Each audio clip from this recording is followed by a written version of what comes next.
We're going to superset the lying ball rotation and the bent knee glute lift with the resistive ball.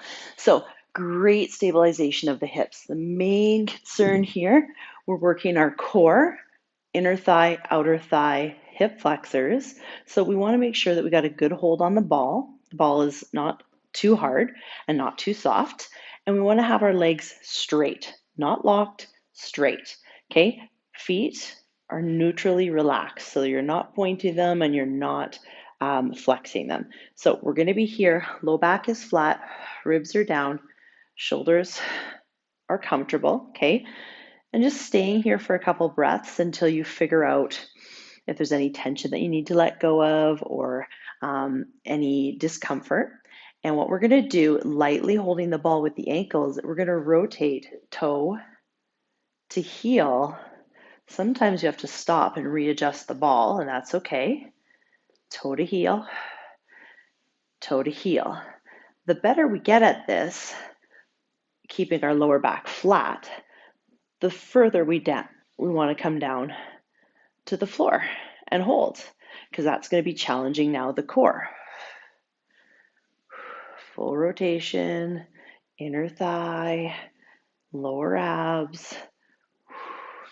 So 15 to 20 reps of that. Then you're going to superset this with a bent knee, okay? Glute lift, hip thruster with the resistive ball. So now I'm adding in a factor of elevation and instability to my glute. Again, we want to make sure that we're starting in a neutral position. Shoulders are back and down. You want to keep the legs together. You don't have to squeeze them together, but you just want them to be coming up at the same time. So be mindful of what your hips and your knees are doing. It's easier said than done when you're on a resistive ball, but you want to come up, right? Don't squeeze through that lower back. You want to come just to where you feel the glutes and then back down.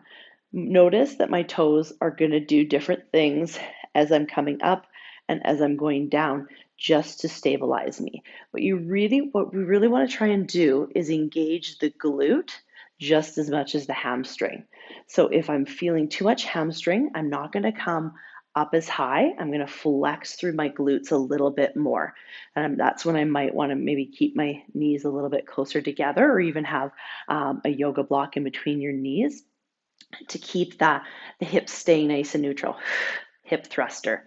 So we're lifting that tailbone to make sure that we're feeling the glute engagement just as much, if not more, than the hamstring engagement. But both, we want to feel both the hamstrings and the glutes for this one. And you're going to superset between the ball leg rotation